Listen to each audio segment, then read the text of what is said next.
একেকজনের কাজ করার ধরন একেক রকম থাকলেও গৃহিণীদের কাজের রুটিনটা কিন্তু একই থাকে আমার মনে হয়।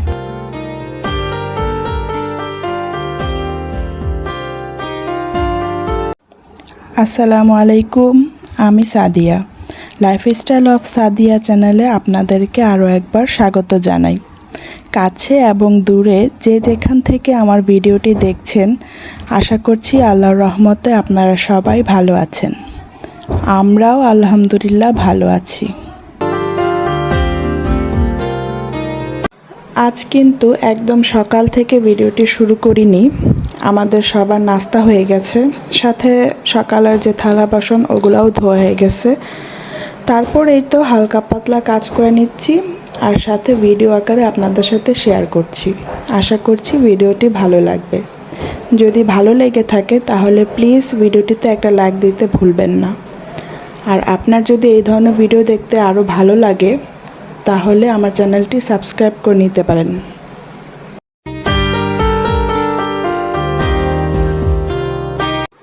আর আপনি যদি কাজটি আগে থেকেই করে থেকে থাকেন তাহলে আপনাকে জানাই অনেক অনেক ধন্যবাদ। রাদিয়া ঘুমাচ্ছিল, তো ও উঠলে আবার ওকে হাত মুখ ধোয়ানো, নাস্তা করানো, ওর পিছনে একটু সময় দিতে হবে। তো ভাবলাম যে এই ফাঁকে আমি ওই কাজটা করে নেই, ও উঠে গেলে আর কোনো চাপ থাকবে না। এই জন্য এই ঘরে প্রথমে বিছানাটা গুছায় নিলাম, তারপরেই তো আস্তে আস্তে পড়ার টেবিলটা মুছে নিলাম, তার সোফার কুশনগুলো একটু ঝেড়ে ঝুড়ে দিলাম। এরপরে আমি সরাসরি রান্নাঘরে চলে আসলাম।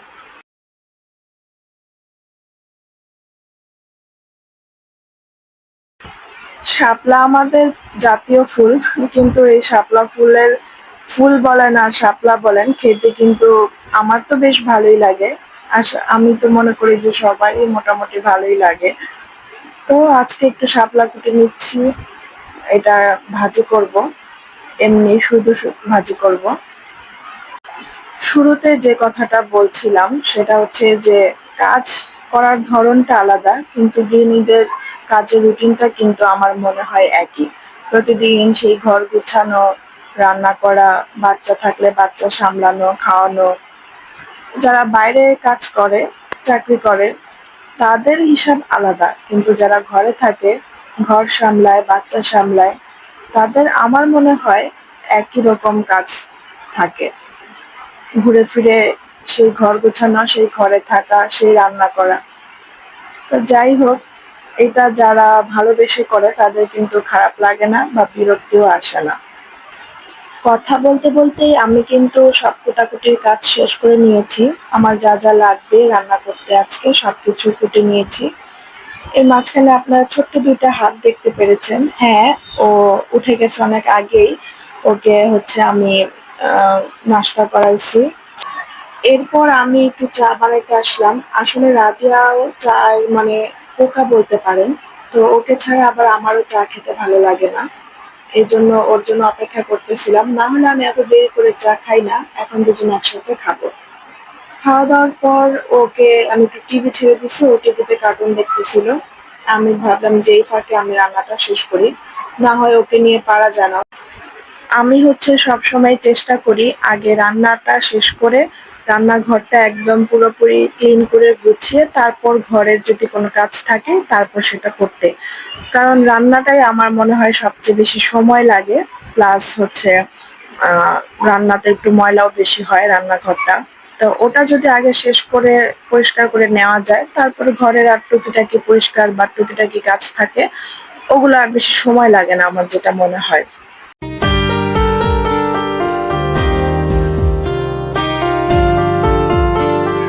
রান্না বান্না শেষ করে রান্নাঘর গুছিয়ে এখন আমি ঘরে চলে আসলাম। আসলে এই ঘরটাতে তখন রাদিয়া ঘুমানো ছিল, এই কারণে এই ঘরটা গুছানো হয় নাই, এই ঘরটা এলোমেলো হয়ে গেছে।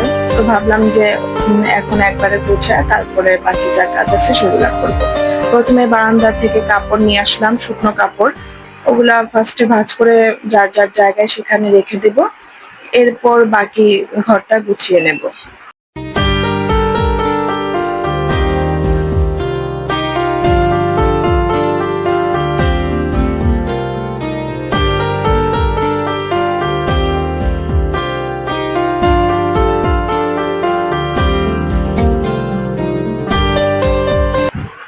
আমার ঘর দুইটাই মোটামুটি ছোটই বলা চলে। এই কারণে সব ফার্নিচার রাখার পরে খুব কমই স্পেস আছে। এই জন্য মনে হচ্ছে যে একদম সব গাদাগাদি করে রাখা হয়েছে। তো এই জন্য একটু আলো বাতাসও মনে হয় যে একটু কম, মানে আলোকিত কম লাগে ঘরটা, যেহেতু সব কিছু একদম গাদাগাদি করে রাখা। তো এই জন্য আপনাদের যদি কোথাও দেখতে সমস্যা হয়, আমি আপনাদের কাছে ক্ষমা চেয়ে নিচ্ছি। আসলে খুব তাড়াহুড়ার মধ্যে এই বাসাটা নেয়া। আমরা আগে যে বাসায় থাকতাম ওখানের একটা সমস্যার কারণে ওই বাসাটাও খুব তাড়াহুড়া করে ছেড়ে দিতে হয়, আর খুব তাড়াহুড়ার মধ্যে এই বাসাটাও নিতে হয়। যার কারণে আর কোনো ডিসিশন নেওয়ার চান্সই পাই নাই, বা আর কোনো বাসা দেখারও তেমন একটা সুযোগ হয় নাই। এই দু একটা যা দেখেছিলাম তার মধ্যে এটাই একটু ভালো লেগেছিল, বা এটাই সব দিক থেকে মনে হয়েছে যে না থাকা যায়, যার কারণে এই বাসাটাই ওঠা। একটা রুমের বিছানাটাই যদি গুছানো হয়ে যায় তাহলে সবকিছুই কেমন গুছানো লাগে, তাই না? যাই হোক, আমি ঘরটা ঝাড়ু দিয়ে নেই।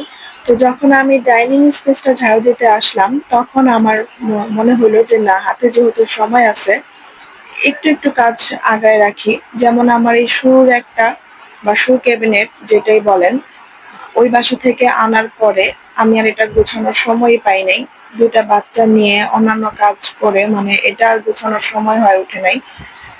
আজকে যেহেতু একটু সময় আছে ভাবলাম যে আজকে এই কাজটা করে ফেলি। তো আমি আগে সব জুতারা নামায়া দেন হচ্ছে এটাকে ঝাড়ু দিয়ে ঝেড়ে এরপর কিন্তু ভিজা কাপড় দিয়ে মুছে শুকায়া তারপর আবার যার যার জায়গায় রেখে দিছি বা জুতাগুলা গুছায় রাখছি। অনেকটা সময় কিন্তু এখানে লাগছে আমার। আসলে সব কাজ এরকম, দেখে মনে হয় যে কত তাড়াতাড়ি হয়ে যায়, কিন্তু করতে তো আর এত তাড়াতাড়ি হয় না। আর সবকিছু এর বেশি ডিটেলসে দেখানো আমাদের সম্ভব হয় না, তাহলে অনেক সময় লেগে যাবে।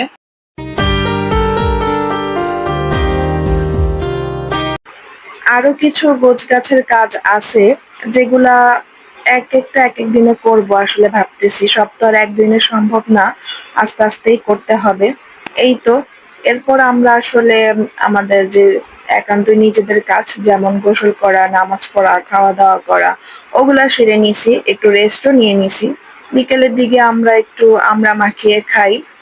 তো খেতে খেতে আপনাদের কাছ থেকে বিদায় নিচ্ছি। আজকের ভিডিওটা এ পর্যন্তই।